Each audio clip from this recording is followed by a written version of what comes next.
शाम के वक्त जब सूरज धीरे धीरे ढल रहा होता, अली अपने मिट्टी से सने हाथ धोता, खिलौनों को कपड़े से ढकता और किताबों से भरा बैग उठाकर स्कूल की ओर चल पड़ता।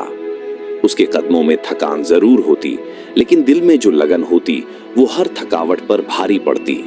जल्द ही मिस नायला ने समझ लिया कि अली कोई आम बच्चा नहीं है। वह हर सवाल में गहराई ढूंढता, हर सबक को दिल से समझने की कोशिश करता और उसकी आवाज में सीखने का जुनून साफ झलकता था।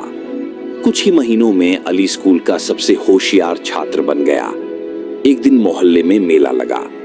अली ने सोचा, क्यों न खिलौनों के साथ एक छोटा सा शैक्षिक स्टॉल भी लगाया जाए। उसने अपनी पुरानी किताबों को अच्छे से सजाया, उन पर रंग बिरंगे कवर चढ़ाए और बच्चों को मुफ्त में कहानियां सुनाने लगा। अली का मानना था, जैसे मिट्टी के खिलौने बचपन को रंग देते हैं, वैसे ही किताबें जिंदगी को रोशनी देती हैं। लोग हैरान थे, एक मिट्टी के खिलौने बेचने वाला बच्चा शिक्षा की मशाल जला रहा था।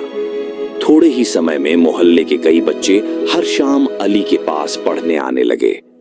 अली ने अपनी झोपड़ी के एक कोने को एक छोटा स्कूल बना दिया, जहां एक चटाई थी, एक तख्ती और दिल से पढ़ाने वाला अली। हाजी करीम, जो पहले उसके भविष्य को लेकर चिंतित रहते थे, अब खुशी से मुस्कुरा रहे थे। उनका बेटा सिर्फ उनके सपनों से आगे नहीं निकला, बल्कि औरों के सपनों की भी वजह बन गया था।